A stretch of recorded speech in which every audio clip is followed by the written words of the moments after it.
40ஆம் அதிகாரம் 31வது வசனம். கர்த்தருக்கு காத்திருக்கிறவர்களோ புது பலன் அடைந்து கழுகுகளைப் போல செட்டைகளை அடித்து எழும்புவார்கள். அவர்கள் ஓடினாலும் இளைப்படையார்கள், நடந்தாலும் சோர்ந்து போக மாட்டாங்க. அதாவது கழுகை போல பலன் அடைந்து எழும்புவது. கழுகு வயசான காலம் வந்துட்டுன்னா அவனுடைய ரெக்கெல்லாம் பலவீனப்பட்டுருமா. அப்புறம் அதனுடைய அழகு, அதெல்லாம் ரொம்ப கூர்மையரை கவு எடுப்பது, அதெல்லாம் பலவீனப்பட்டுருமா. இப்போ நகங்கள் எல்லாம் அப்படியே வயசாட்சியில் பலவீனப்பட்டுரும். அதனால் இறை பிடிக்க முடியாது, சாப்பிட முடியாது, ரொம்ப கஷ்டம். அப்போ அதுக்கு ஒரு பலன் தேவை.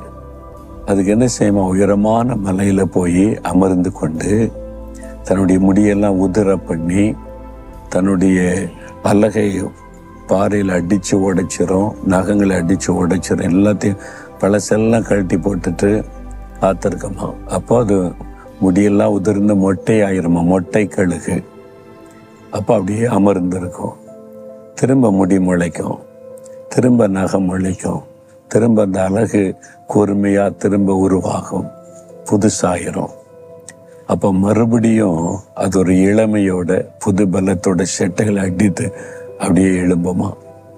அதனால தான் ஆண்டவருடைய வார்த்தை சொல்லுது, நீங்களும் கழுகுகளைப் போல புது பலன் அடைந்து செட்டைகளை அடித்து எழும்பணும். அதுக்கு என்ன வழி? கர்த்தருக்கு காத்திருக்கணும்.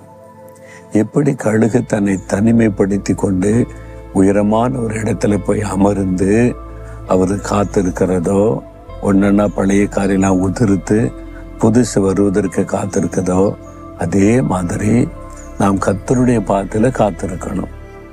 நம்மை தனிமைப்படுத்தி கொண்டு ஆண்டவரோடு உட்கார்ந்து பேசுவதற்கு. அப்போ வேண்டாத காரியத்தெல்லாம் உதிர பண்ணுகிற தேவன் அவர். ஆண்டவர், இந்த கோபம் வருது, இச்சை வந்துடுது, எரிச்சல் வருது, இந்த மாதிரி காரியெல்லாம் இருக்குன்னு அறிக்கையிடும்போது அதெல்லாம் நம்ம விட்டு விலக பண்ணி புதிய சுபாவம், அன்பு, தாழ்மை, சமாதானம், மனதுருக்கம், ஒரு புது பலன், இதெல்லாம் ஆவியான நமக்குள்ளே உருவாக்கி ஒரு புது மனிதனாய் பலம் உள்ளவர்களாய் மாற்றுகிறார். அதுக்கு கர்த்தருடைய சமூகத்தில் காத்திருக்கணும். காத்திருக்கிறவங்க தான் புது பலன் அடைய முடியும். அப்போ பழைய பலவீனம் நீங்கி புது பலன். இன்னைக்கு உங்களுக்கு ஒரு பலன் தேவை. நீங்கள் பலவீனப்பட்டிருக்கிற உணர்றீங்களா?